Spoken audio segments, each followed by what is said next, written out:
Hoje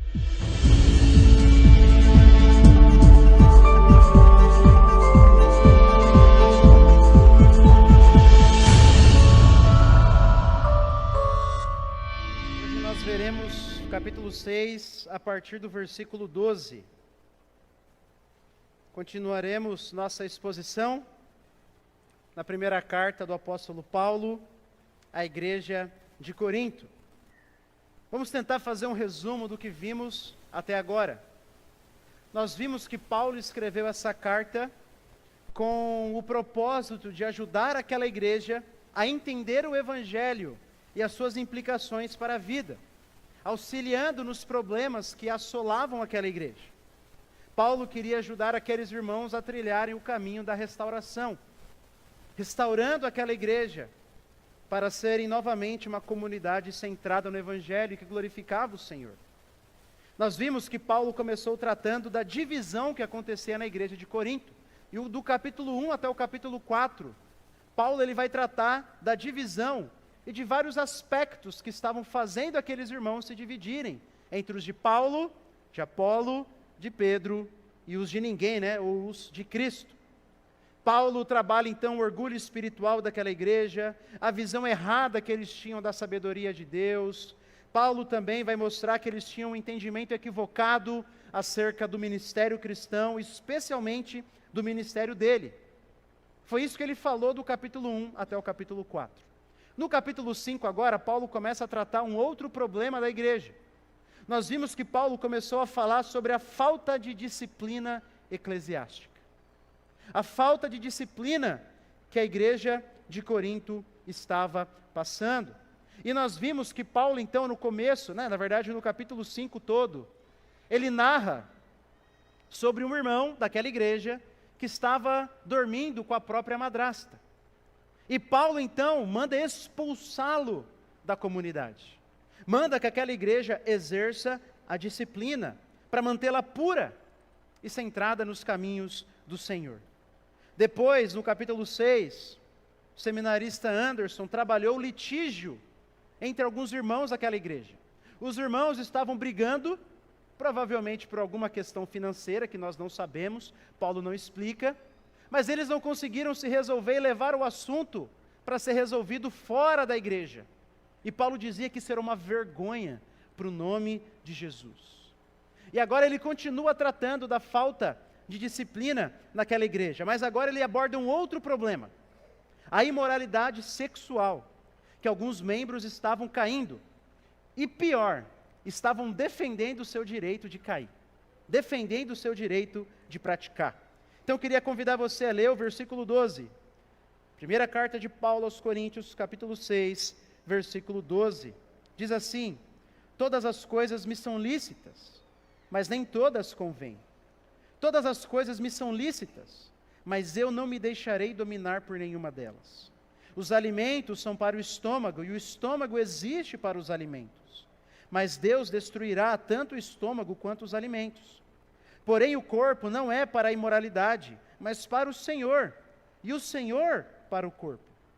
Deus ressuscitou o Senhor e também nos ressuscitará pelo seu poder. Vocês não sabem que o corpo de cada um de vocês é membro de Cristo? E será que eu tomaria os membros de Cristo e os faria membros de uma prostituta? De modo nenhum. Ou não sabem que o homem que se une à prostituta forma um só corpo com ela? Porque, como se diz, os dois se tornarão uma só carne. Mas aquele que se une ao Senhor é um só espírito com ele. Fujam da imoralidade sexual. Qualquer outro pecado que uma pessoa cometer é fora do corpo, mas aquele que pratica a imoralidade sexual peca contra o próprio corpo. Será que vocês não sabem que o corpo de vocês é santuário do Espírito Santo, que está em vocês, e que vocês receberam de Deus, e que vocês não pertencem a vocês mesmos? Porque vocês foram comprados por preço. Agora, pois, glorifiquem a Deus no corpo de vocês. Pai querido, essa é a tua bendita palavra para nós. Nós oramos para que teu Espírito, que habita na tua igreja, possa nos dirigir, Senhor. Vem com a tua bondade sobre nós, nos exortar, nos consolar, nos encorajar. Ministra individualmente a cada um dos meus irmãos, pelo nome de Jesus. Amém. Irmãos, qual era o problema que Paulo estava resolvendo aqui? Alguns membros da igreja de Corinto estavam dormindo com prostitutas e ainda defendendo o direito deles de fazer isso. Defendendo o direito deles de caírem, de serem imorais, sexualmente falando. E a prostituição naquele tempo era bem comum. Apesar de que entre os judeus ela sempre foi assim mal vista e sempre foi proibida, Corinto está no meio do Império Romano, influenciado por uma cultura grega, aonde a prostituição era tolerada e até mesmo incentivada. A cidade de Corinto era muito conhecida pela sua promiscuidade sexual. Você tinha templos de alguns deuses, aonde para você fazer uma oferenda a esse deus ou a essa deusa, você ia e você teria que ter relacionamento sexual com as sacerdotisas. Então, se você quisesse adorar a deusa Afrodite, por exemplo, você teria que se utilizar da prostituição cultual, como nós chamamos. Nós não sabemos. Corinto também era uma cidade portuária. Muitos imigrantes, muita gente passava. Então, prostituição era algo muito comum. Não sabemos se esses homens da igreja, esses membros da igreja de Corinto, estavam adorando, indo ao templo ou fazendo do uso comum. O ponto não importa aqui. O pior, a ideia é que eles estavam dormindo com meretrizes e ainda defendendo o direito deles de fazer isso. E Paulo vai corrigir essa ideia. E a ideia central desse texto aqui, você que está com o guia, a ideia central desse texto é que nós pertencemos a Cristo e, portanto, devemos viver de uma maneira que o glorifique. Nós pertencemos a Deus, é isso que Paulo vai tentar mostrar para eles. Nós pertencemos a Deus, portanto, nós precisamos viver de uma maneira que o glorifique. Eu não posso fazer o que eu bem entender com o meu corpo. Eu não posso viver da maneira que eu quero. E Paulo ele vai dar 3 argumentos para isso. Do versículo 12 ao versículo 14, Paulo vai dizer que nós fomos feitos para Cristo. Depois, do versículo 15 ao 17, Paulo vai dizer que nós estamos unidos com Cristo. E depois, do versículo 18 ao 20, Paulo vai dizer que nós fomos comprados por Cristo. Esses são os 3 argumentos que ele dá para mostrar que nós precisamos viver de uma maneira que honre a Deus, que glorifique a Deus. Nós somos feitos para Cristo, estamos unidos com Cristo e fomos comprados por Cristo. Então, do versículo 12 até o versículo 14, Paulo ele vai dizer que nós somos feitos para Cristo. E ele vai responder algumas ideias erradas e as desculpas que aqueles irmãos estavam se utilizando para serem imorais. No versículo 12, Paulo começa assim: todas as coisas me são lícitas, mas nem todas convêm. Todas as coisas me são lícitas, mas eu não me deixarei dominar por nenhuma delas. Muita confusão se faz sobre esse texto. Muitos crentes pensavam que todas as coisas me são lícitas, essa frase, fosse realmente o ensinamento de Paulo aqui. Como se Paulo estivesse verdadeiramente afirmando: olha, irmãos, é verdade, todas as coisas são lícitas. Mas não é bem assim. As traduções mais atuais já colocam essa frase entre aspas, todas as coisas me são lícitas. Porque Paulo está respondendo ao slogan coríntio. É óbvio que nem tudo é lícito para um crente. Sim ou não? Não faz nem sentido. Às vezes a gente vê discussões na internet e os crentes dizendo: tudo me é lícito, mas nem tudo convém. Gente, não, nem tudo é lícito. Dormir com prostituta não é lícito. Então Paulo não está afirmando algo que ele crê. Ele está usando o slogan dos coríntios. Os coríntios usavam essa desculpa. Do tipo assim: olha, nós somos livres em Cristo. Cristo nos tirou do jugo da lei. Então, tudo me é lícito. Paulo vai bater na mesa e vai dizer: negativo. Negativo. Isso não é verdadeiro. Por quê? Simples, porque nem tudo convém. Nem tudo edifica, nem tudo é benéfico. É óbvio. Aquilo que Deus proíbe em sua palavra Ele proíbe porque não tem benefício para nós. Porque é ruim, porque vai trazer más consequências. Depois ele diz ainda, ele repete, né? Nem tudo me é lícito, mas tudo me é lícito, mas eu não me deixarei dominar por nenhuma delas. Sabe o que Paulo está dizendo aqui? É como se ele estivesse falando assim para os coríntios, vocês ficam aí falando que são livres e podem fazer qualquer coisa, mas vocês estão sendo dominados por isso. É mais ou menos como a liberdade do mundo, que dizem, nós somos livres, fazemos o que quiser, mas no fundo não passam de escravos dos próprios desejos.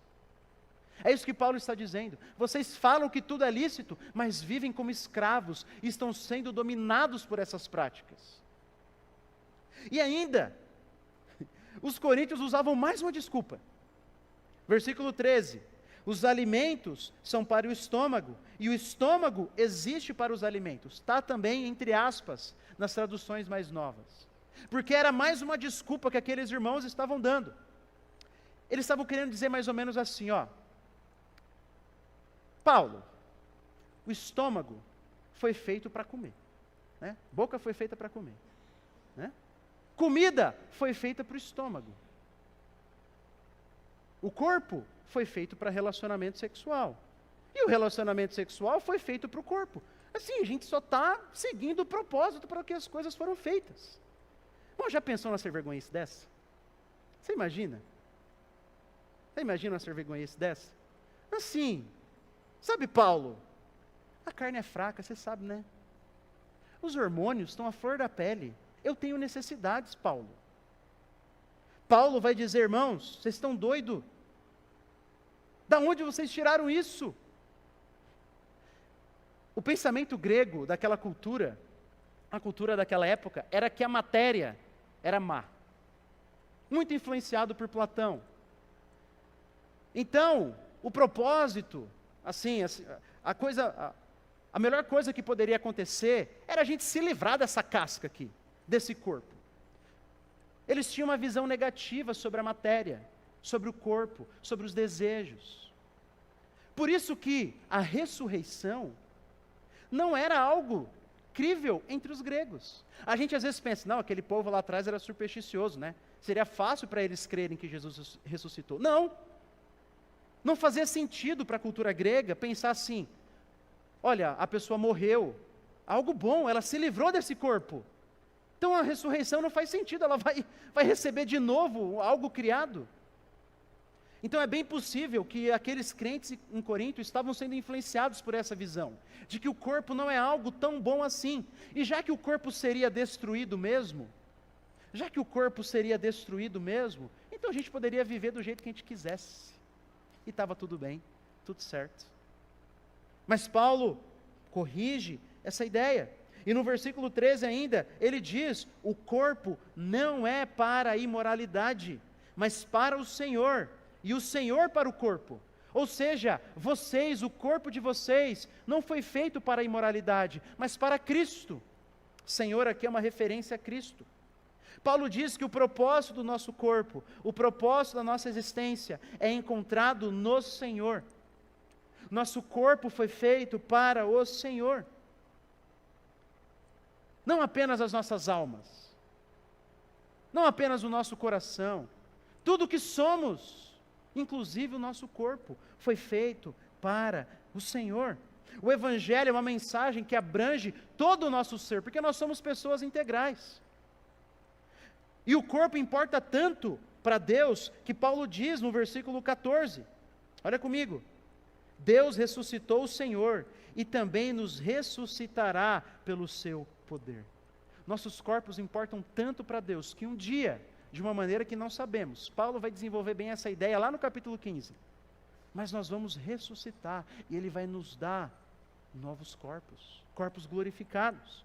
Mas o ponto de Paulo é simples, olha Coríntios, vocês não podem fazer o que vocês quiserem com o corpo de vocês, vocês foram feitos para o Senhor, o corpo de vocês importa tanto, que um dia Deus vai ressuscitá-los.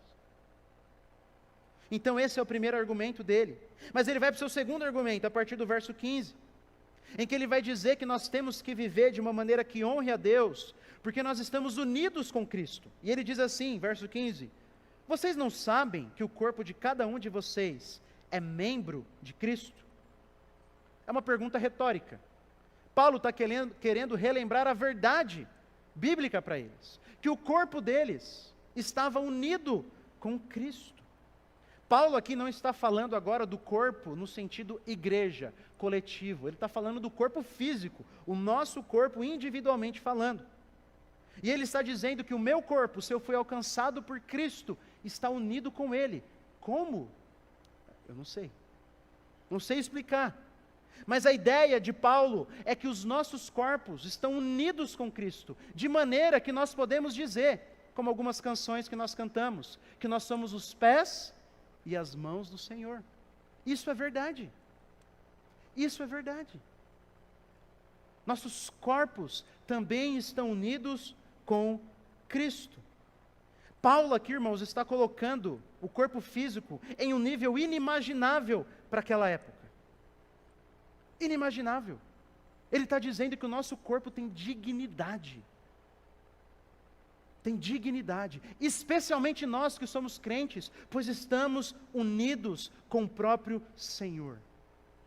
Estamos unidos com o próprio Senhor. E é por isso que agora ele vai no versículo, continua no versículo 15.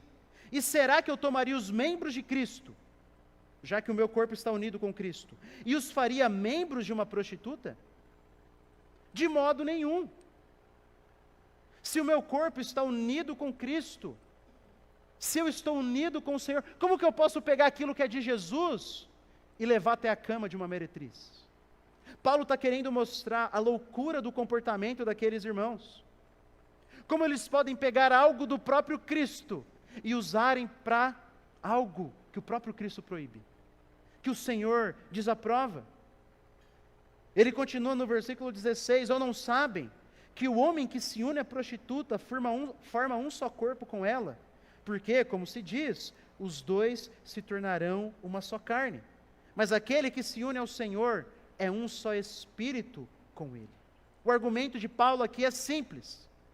Se você está unido com o Senhor em espírito e em corpo, você integralmente, se você está unido com o Senhor, você não pode pegar aquilo que é do Senhor e fazer o que você bem entender com isso. É o argumento de Paulo. Como que você vai pegar o seu corpo, que é do Messias, que é de Cristo, e vai entregá-lo a uma prostituta? E vai entregá-lo para a imoralidade sexual? Não pode fazer isso. Paulo vai mostrar depois que existe um contexto em que o relacionamento sexual é permitido, dentro dos limites da aliança de um casamento, entre um homem e uma mulher. No capítulo 7 ele vai falar bastante sobre isso. Deus criou os nossos desejos e os nossos órgãos.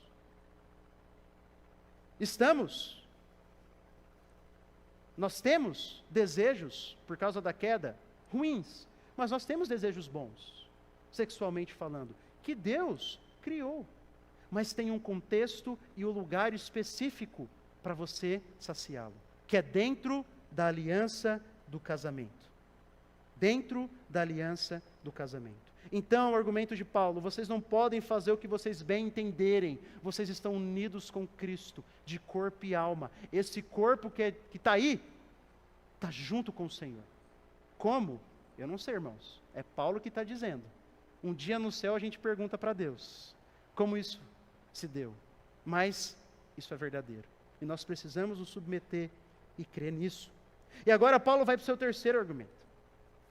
Se no primeiro ele disse que nós somos feitos para o Senhor de corpo e alma, depois ele diz que nós estamos unidos com o Senhor, por isso que a gente não pode entregar o nosso corpo, que pertence a Cristo, para outros, para a imoralidade sexual. Paulo vai dizer o seu terceiro argumento: nós fomos comprados por Cristo. E ele começa no versículo 18: fujam da imoralidade sexual. A ideia aqui é: corram e continuem correndo, fujam e continuem fugindo. Não tente resistir. Não se ache o fortão. Não se ache a fortuna. não bobeie, não baixe a guarda. É isso que Paulo está dizendo. Fujam. Fujam. Pare de frequentar os lugares que vão te fazer cair. Encerre os relacionamentos que te fazem cair. Fujam. Fujam. E ele continua dizendo: qualquer outro pecado, no verso 18, que uma pessoa cometer é fora do corpo. Mas aquele que pratica a imoralidade sexual peca contra o próprio corpo. E esse versículo aqui, essa parte, é uma parte de extremamente difícil interpretação. É difícil entender o que Paulo está querendo dizer, assim, nos mínimos detalhes. Alguns dizem que tem mais um slogan dos coríntios aqui. Outros que Paulo está desenvolvendo um outro ponto, uma outra teologia. Mas tem uma ideia que quase todo mundo concorda. A ideia de Paulo dá para entender, apesar de não entendermos todos os detalhes. A ideia dele é a seguinte: o pecado da imoralidade sexual tem um peso diferente quando se fala do nosso corpo. A imoralidade sexual atenta contra o corpo, contra esse presente de Deus, mais do que qualquer outro pecado. Veja, pecado é pecado. Todo pecado, por mais insignificante que seja, merece a justa condenação de Deus. Mas, como um comentarista salienta, a fornicação deixa em nosso corpo um estigma tão indelevelmente impresso como nenhum outro pecado pode fazer. Então, o que Paulo está chamando a nossa atenção é para mostrar que a imoralidade sexual é terrível. Não é brincadeira. Não é brincadeira. Todos nós, se formos sinceros, assumiremos que a imoralidade sexual traz consequências terríveis. Todos nós. Geralmente, os pecados sexuais são os mais terríveis em termos de consequência. São os mais terríveis. Eles vão abrir portas para tentações em nossas vidas que provavelmente durarão até o dia da nossa morte.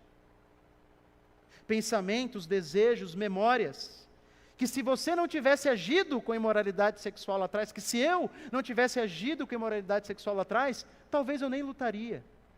Mas a imoralidade sexual vai abrindo portas, e tentações, e consequências, que duram até o fim da nossa vida. A não ser que o Senhor intervenha e mude isso. Mas, geralmente, esse é o caminho comum. Paulo está chamando a atenção para o peso que esse pecado tem. E por causa da nossa cultura e da libertinagem que nós estamos vivendo, a gente tende a pensar justamente o contrário. Amenizar. Todo mundo faz. Todo mundo cai. Irmãos, nós precisamos entender o que Paulo está dizendo. Não se amoldem, não se deixem amoldar pela cultura. A imoralidade sexual é terrível. E a gente precisa acreditar nisso. E ele continua no verso 19. Será que vocês não sabem que o corpo de vocês é santuário do Espírito Santo, que está em vocês, e que vocês receberam de Deus, e que vocês não pertencem a vocês mesmos?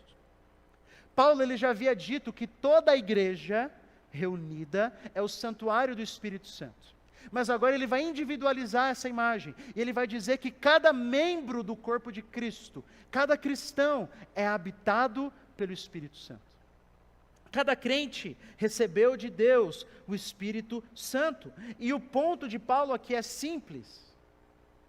Se o seu corpo é templo do Espírito Santo, você vai profaná-lo com algo? Como a imoralidade sexual? É isso que Paulo quer fazer aos coríntios, e eu e você pensarmos. Se eu enxergo o meu corpo como templo do Espírito, como eu posso profaná-lo com algo tão banal e contrário à vontade do Senhor? Ele diz, vocês não pertencem a vocês mesmos. E ele continua no versículo 20, porque vocês foram comprados por preço. Agora Paulo usa uma imagem tirada da escravidão. Da escravidão. Ele está dizendo assim, ei, vocês não são donos de vocês mesmos. Vocês foram comprados, como um escravo é comprado, e agora ele pertence ao seu senhor de escravos, ao seu dono. Vocês também foram comprados por um alto preço. Vocês não pertencem a vocês mesmos. Não é meu corpo, minhas regras, é corpo do Senhor, regras do Senhor. Vocês não pertencem a vocês mesmos. Cristo pagou um alto preço. Paulo está pensando em Cristo aqui, obviamente. Cristo pagou um alto preço para fazer vocês dele. E por isso ele conclui: glorifiquem a Deus no corpo de vocês. Vivam de uma maneira que agrade a Deus. Usem os seus corpos de um jeito que o Senhor aprova, servindo ao Senhor, como instrumentos de redenção, de consolo, de abraço.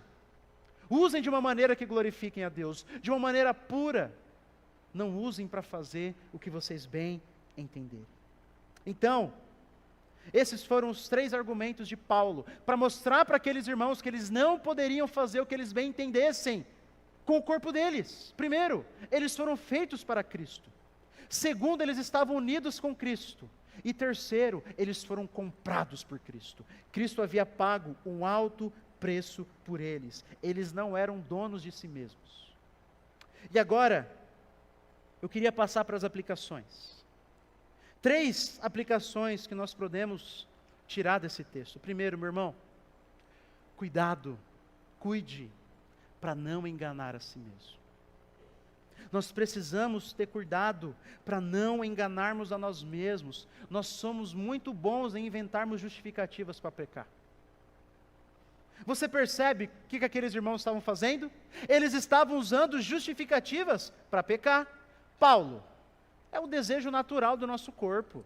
Paulo, nós estamos livres em Cristo, podemos fazer o que bem entendermos.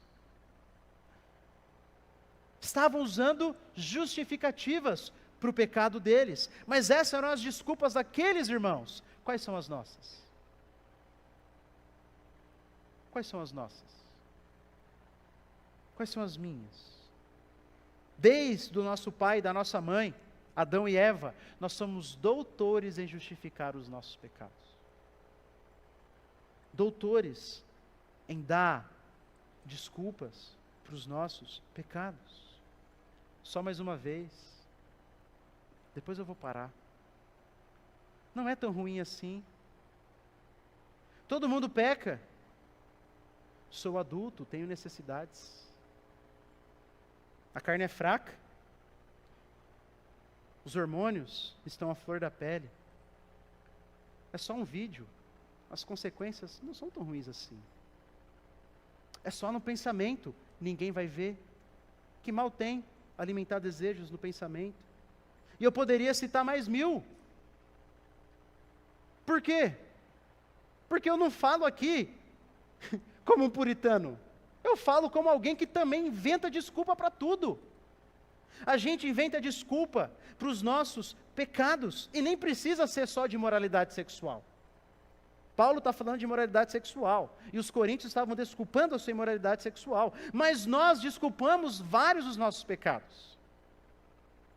A gente justifica os nossos pecados da língua, fofoca, maledicência, mentira. As pessoas precisam saber. Eu preciso desabafar. A minha intenção é boa. A gente justifica a nossa autojustiça, nosso orgulho.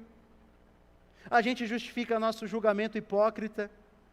A gente justifica a nossa promiscuidade na maneira que nos vestimos, que nos portamos. O problema está no olho do outro. A gente justifica a nossa ira, as nossas explosões. É o nosso temperamento. Eu sou sanguíneo mesmo. Eu sou assim. Não, é porque eu não levo desaforo para casa, eu falo na cara. O que é isso? Estou justificando o meu pecado. Nosso coração é uma fábrica de desculpas para pecar. Nosso coração é uma fábrica de desculpas esfarrapadas. E sabe o que agrava mais ainda? Às vezes a gente nem sabe que é uma desculpa. Está tão inconsciente, a gente está tão acostumado a abraçar uma narrativa, que a gente nem se dá conta mais que são desculpas. O que nós precisamos fazer então, irmãos, sondar o nosso coração. E como nós sondamos o nosso coração? Apresentando diante do Senhor os nossos pensamentos. Conversa com o Senhor. Que tal ir diante de Deus e dizer assim: Senhor, eu caí no pecado da imoralidade sexual, porque o Senhor sabe, eu sou homem, tenho minhas necessidades. Falar isso para o Senhor. Ou, Senhor, eu ainda assisto aquela série que me fez cair já tantas vezes, porque a série é muito boa, né? Assim, Deus, não dá. Ou, Deus, eu não oro porque eu não tenho tempo. O Senhor sabe. Eu não leio as Escrituras porque, o Senhor sabe, eu não consigo me concentrar direito. Veja, irmãos, eu não estou sendo irônico aqui. Eu estou falando sério. Nós precisamos começar a desenvolver um relacionamento com o Senhor, em que abrimos o nosso coração.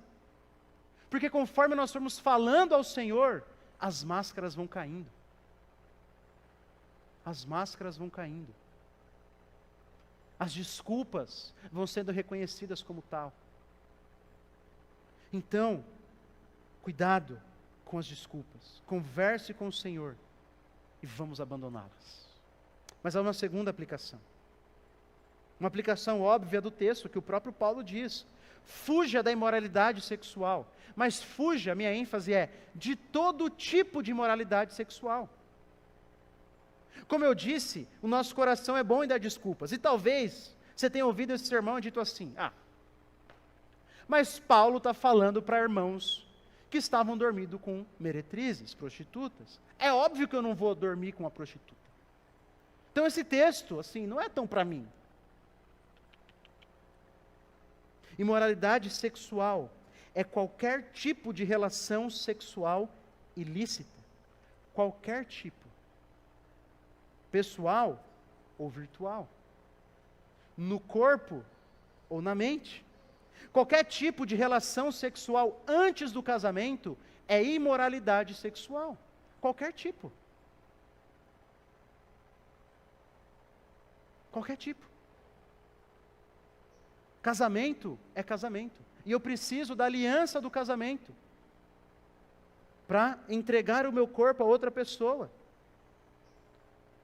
Imoralidade sexual também é adultério, homossexualidade, pornografia, ou até mesmo quando alimentamos e damos vazão a pensamentos eróticos. Foi Jesus que disse, lembra? Tudo isso é pecado aos olhos do Senhor, claro, consequências bem diferentes, mas tudo isso são pecados aos olhos do Senhor, e nós deveríamos obedecer e lutar contra isso, não pensando em primeiro lugar nas consequências, mas em honrar o Senhor, que pagou um alto preço para comprar o meu corpo, para que eu pudesse viver para Ele. Nossa maior motivação para lutar contra o pecado não deveria ser as consequências dele, mas sim um amor pelo Senhor. Não deveria ser, eu não vou fazer isso aqui pela vergonha. Vai que os meus pais descobrem, vai que a minha esposa, o meu marido descobre, vai querer se divorciar de mim, vai que a igreja descobre, vou sofrer disciplina, então não vou fazer. Minha maior motivação deveria ser o amor pelo Senhor. Eu não quero fazer isso porque desonro o meu Jesus. É como se eu estivesse pisando sobre o seu sangue, dizendo que não é para mim. E nós precisamos, irmãos, fugir, lutar. Não adianta apenas esperar o fogo apagar. É preciso lutar intencionalmente e cuidar para que depois não acenda de novo. Jesus, quando ele quis escandalizar os seus ouvintes, para dizer que lutar contra a imoralidade sexual era coisa séria, ele disse as seguintes palavras: se o seu olho direito leva você a tropeçar, arranque-o e jogue-o fora, pois é preferível você perder uma parte do seu corpo, do que ter o corpo inteiro lançado no inferno. E se a sua mão direita leva você a tropeçar, corte-a e jogue-a fora, pois é preferível você perder uma parte do seu corpo, do que o corpo inteiro ir para o inferno. Foi Jesus quem disse. Foi Jesus. E o objetivo dele, Jesus está usando do exagero, para causar isso mesmo, espanto. Para dizer, é coisa séria, vocês não brinquem com isso. É isso que Jesus está dizendo, vocês não brinquem com isso. Não vá se achando forte demais. Cuidado, cuidado. Adolescentes, deixa eu falar com vocês. Cuidem. Cuidem com as conversas, cuidem dos grupos de WhatsApp. Pelo amor de Deus, não namorem nessa idade. Vocês ainda vão demorar anos para ter maturidade espiritual e financeira para casar. Namoro é para casamento. Vocês estão brincando com fogo. Pais, deixar o seu filho, incentivar o seu filho a namorar na adolescência é abrir a porta para o pecado da imoralidade sexual na vida deles. Eu sei disso, eu fui adolescente, você também foi adolescente. Vai demorar anos até o casamento, mas a gente já acha que o nosso filho pode sair beijando por aí. O Senhor vai cobrar de vocês. Vai cobrar de vocês. Cuidem.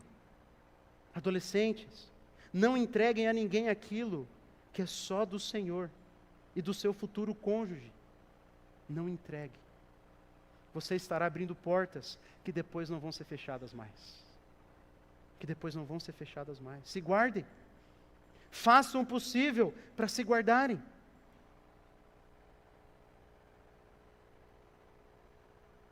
Moças, cuidado em achar que moralidade sexual é problema só de homem, tá? A gente sabe que não. Pode ser que homem realmente tenha mais problema com isso. Mas as mulheres também lutam de maneiras diferentes. E vocês precisam reconhecer isso e lutar. Cuidado com as roupas. Cuidado com querer ser um objeto de admiração. Cuidado com as intenções do coração por trás da estética. Cuidado. Pode ter imoralidade sexual por trás. Homens, eu sei que a nossa batalha principal começa na mente. E na mente também é pecado, meu irmão. Na mente também é pecado. Lutem. Lutem. Não se escondam atrás de desculpas. Aos casados, a imoralidade sexual também nos atinge. A imoralidade sexual também nos tenta. Não casados, escutem uma coisa, casamento não resolve o problema. Pode ajudar? Pode. Agora tenho uma pessoa do meu lado que vai me ajudar na santificação, mas não resolve o problema. Satanás e o nosso pecado é bem astuto para criar novas maneiras de nos tentar. Cuidado. Lutemos, meus irmãos. A imoralidade sexual é um dos pecados mais terríveis a que uma pessoa pode se submeter. Jesus nos chama a ser os mais radicais possíveis em nossa luta. Então peça ajuda. Peça ajuda. Confesse ao Senhor e procure um irmão mais maduro. Peça ajuda se você está lutando com isso. Não brinque com fogo. Nos procurem. Meu trabalho, o principal trabalho como pastor é justamente ajudar pessoas a encontrarem sabedoria, força e graça no Senhor para vencerem seus pecados, mesmo os mais escandalosos. Peça ajuda, você está unido com Cristo, acerte a tua vida e passe a viver de acordo com a vontade do Senhor. Terceira e última aplicação. Lembre-se sempre disso. Meu irmão, você não pertence mais a si mesmo. Você pertence ao Senhor. É isso que Paulo disse. Você não pertence mais a si mesmo. Você pertence ao Senhor. Toda a sua vida pertence ao Senhor. Como eu disse, não é meu corpo, minhas regras. É corpo do Senhor, regras do Senhor. Tudo que você tem foi comprado por Cristo. Você não pertence mais a si mesmo. Seu dinheiro, seu tempo, seu casamento, seus filhos, seus pensamentos, agora tem dono. E o nome dele é Jesus. E o nome dele é Cristo. Isso significa que a sua identidade é encontrada em primeiro lugar no Senhor, em que você pertence a Ele. Isso significa basicamente duas coisas. Primeiro, nós não somos os nossos desejos. O mundo diz, vocês são os seus desejos. Dá vazão aos seus desejos. Você deseja ser uma mulher, mesmo tendo nascido homem? Então vire uma mulher. Você deseja se identificar com alguma coisa? Então faça. Você tem determinado tipo de desejo? Sacie. Isso é o que está sendo dito nas músicas, nos filmes, na cultura. Por isso nós precisamos identificar isso e rejeitar. Eu não sou resumido aos meus desejos. Eu não preciso ser escravo dos meus desejos. Por quê? Porque eu fui comprado por Cristo. Por causa da queda, todos nós lutamos contra desejos que não deveriam estar aqui dentro. Todos nós. Mas os meus desejos não me definem. Eu sou definido por quem eu sou em Cristo. Alguém comprado, lavado, habitado pelo seu Espírito. Eu lembro certa vez, alguns anos atrás, algum tempo atrás, eu e a Guida, líder de adolescentes da igreja, nós fomos aconselhar uma outra moça, fora da igreja. De fora da igreja, não é daqui. E nós estávamos tentando conversar com ela, e eu lembro que uma hora ela olhou para mim e disse assim, para nós, e disse assim, olha, eu sou bissexual. Eu também gosto de meninas. E a ideia dela era dizer assim, olha, vocês não vão querer conversar comigo. Olha quem eu sou. Eu lembro de ter olhado para ela e ter dito algo mais ou menos assim, olha, isso não me importa. A minha pergunta é, você quer seguir a Jesus? Essa é a minha pergunta. Você tem desejos pecaminosos que você não pode satisfazer. Assim como pessoas heterossexuais também têm desejos pecaminosos que não podem satisfazer. A grande pergunta é, quem nós vamos seguir? Os nossos desejos ou Cristo? Os nossos desejos ou Cristo? Se eu entendo que eu não pertenço mais a mim mesmo, eu sei que os meus desejos não me definem, eu não preciso segui-los, eu não preciso ceder a eles. Eu preciso seguir a Cristo. Seguir a Cristo. E uma outra implicação de lembrar que nós não somos mais de nós mesmos é, se Cristo me comprou, meu irmão, se Cristo me comprou, eu tenho perdão. Isso é uma boa notícia. Porque você pode encontrar perdão. Você não pertence a um senhor de escravos que quando descobrir o que você fez, vai te dar 40 chibatadas. Você não tem como pai um Deus truculento que vai te encher de porrada quando você confessar os seus pecados a Ele. Pelo simples motivo, você pertence a Cristo e Cristo não vai descobrir nada novo sobre você. Se Ele te comprou, se Ele pagou pelos seus pecados, Ele sabe e sabia de antemão exatamente das suas quedas. E ainda assim decidiu amar você. Como diz um autor, minha vida inteira esteve exposta ante os seus olhos, desde o princípio. Ele previu todas as minhas quedas, todos os meus pecados e todas as minhas reincidências. Todavia, fixou em mim o seu coração. Talvez você tenha cometido e vivido uma vida afundada em imoralidade sexual. Talvez você tenha cometido pecados nessa área que está escondendo do mundo. Talvez você esteja entregue a algum desses pecados agora e está escondendo de quem está ao seu redor, mas não de Cristo. Não de Cristo. E isso pode ser algo bom ou ruim.